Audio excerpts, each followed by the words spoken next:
বনানী কুন্তলা ষোড়শী বনের বুক চিরে বেরিয়ে এসে পথহারা পথিককে জিজ্ঞাসা করেছিল, পথিক, তুমি কি পথ হারাইয়াছ?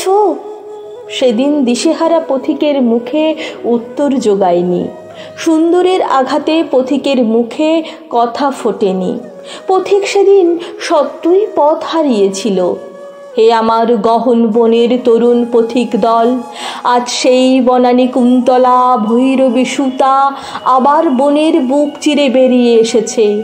চোখে তার অসংকোচ দৃষ্টির খড়গধার, ভালে তার কাপালিকের আঁকা রক্ত তিলক, হাতে তার অভয় তরবারি। সে আবার জিজ্ঞাসা করছে, পথিক, তুমি কি পথ হারাইয়াছ? উত্তর দাও হে আমার তরুণ পথযাত্রী দল। ওরে আমার রক্তযজ্ঞের পূজারী ভাইয়েরা, বল, তোরাও কি আজ সৌন্দর্যাহত রূপ বিমূঢ় পথহারা পথিকের মতো মৌন নির্বাক চোখে ওই ভৈরবী রূপসীর পানে চেয়ে থাকবি? উত্তর দে, মায়ের পূজার বলির নির্ভীক শিশু। বল, মা ভই, আমরা পথ হারাই না, আমাদের পথ কখনো হারায় না। বল, আমাদের এ পথ চিরচেনা পথ, এই বনের বুকে রক্ত আঁকা পথ। বল, ওরে রক্তপথের পথিক, এই বনের পথই আমাদের চিরচেনা পথ। হাটের পথিকের পায়ে চলার পথ আমাদের জন্য নয়। সিংহ শার্দুল শঙ্কিত কণ্টক কুণ্ঠিত বিপথে আমাদের চলা। ওগো ভৈরবী মেয়ে, এই রক্তপথিকের দল নবকুমারের দল নয়। ভৈরবী রূপসী আবার জিজ্ঞাসা করে, পথিক, তুমি কি পথ হারাইয়াছ? এবার বলো আমার বন্য তরুণ দল, ওগো, আমরা পথ হারাইয়াছি, ঘরের পথ হারাইয়াছি, বনের পথ হারাই নাই। অকুণ্ঠিতা অবগুণ্ঠিতা বনবালার চোখে কুণ্ঠার ছায়াপাত হোক, পরাজয়ের লাজ অবগুণ্ঠন পড়ুক। নিবিড় অরণ্য তারি বুকে দোলে দোলে, মহিরুহ সব দোলে, বনস্পতি দল দোলে, লতা পাতা সব দোলে দোলে তারা সবুজ খুনের তেজের বেগে। তারই মাঝে চলে চলে আমার বন্য হিংস্র বীরের দল। তাদের পথ দেখায় কাপালিকের রক্ত তিলক পরা ভৈরবী মেয়ে। অদূরে কাপালিকের রক্ত পূজার মন্দির, মন্দিরে রক্ত ভুখারিনীর তৃষ্ণা বিহল জিহা দিয়ে টপ টপ করে পড়ছে কাঁচা খুনের ধারা। দূরে হাজার কণ্ঠের ভৈরবী গান শোনা গেল, তিমির হৃদয় বিদারণ, জলদ অগ্নি নিদারুণ, জয় সংকট সংহার, জয় শঙ্কর শঙ্কর।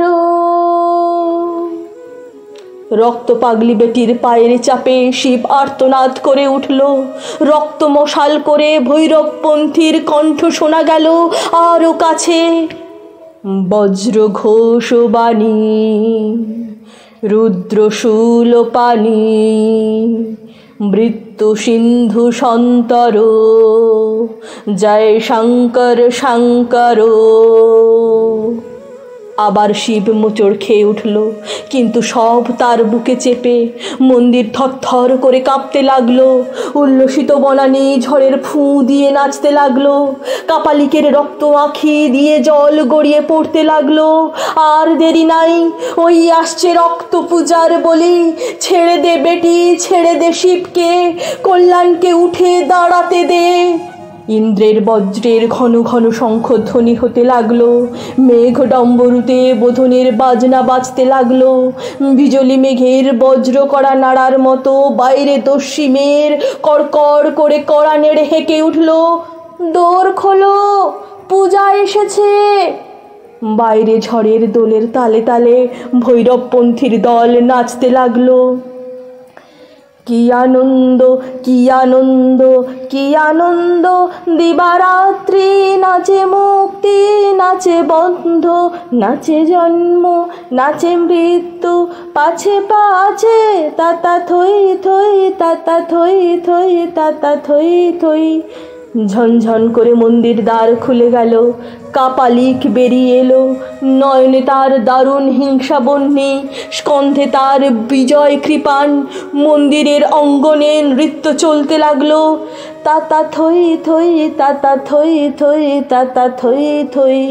ভৈরবী হাঁকালে, আর দেরি কি? বনানী তেমনি দোলে দোলে দোলে, একটা কাতরানি, একটা ব্যথিতার ক্রন্দনের মতো কি যেন দোলে দোলে বনানীর পাগলামিতে। কখন পূজা শেষ হয়ে গেছে, কখন ঘণ্টা বাজলো, কখন বলি দেওয়া হলো, তা কেউ জানলে না। শুধু মন্দিরের শুভ্র বেদি রক্তে ভেসে গেছে। সব পাগলি বেটির চরণ শিবের বুক থেকে শিথিল হয়ে যেন নামতে চাইছে। বেটির পায়ে একরাশ কাঁচা হৃৎপিণ্ড ধড়ফড় করছে, যেন সদ্য ছিন্ন রক্তাক্ত রক্ত জবার জীবন্ত কাতরানি। একরাশ ছিন্ন মুন্ডু খেপি বেটির পানে ছল ছল চোখে তখনও তাকাচ্ছে। আকাশ থেকে অগ্নিরথ নেমে এলো। বলুদানের তরুণরা তাতে চড়ে উঠে ঊর্ধ্বে ঊর্ধ্বে আরও ঊর্ধ্বে উঠে যেতে লাগলো।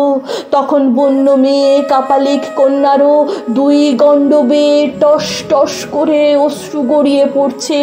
সে করুণ কণ্ঠে আর একবার জিজ্ঞাসা করলো, পথিক, তুমি কি পথ হারাইয়াছ? তারপর শঙ্করী বেটির রক্তমাখা পায়ে লুটিয়ে পড়ল। কাপালিকের খড়গ আর একবার নৃত্য করে উঠল। ভৈরবী শুধু বলল, মা।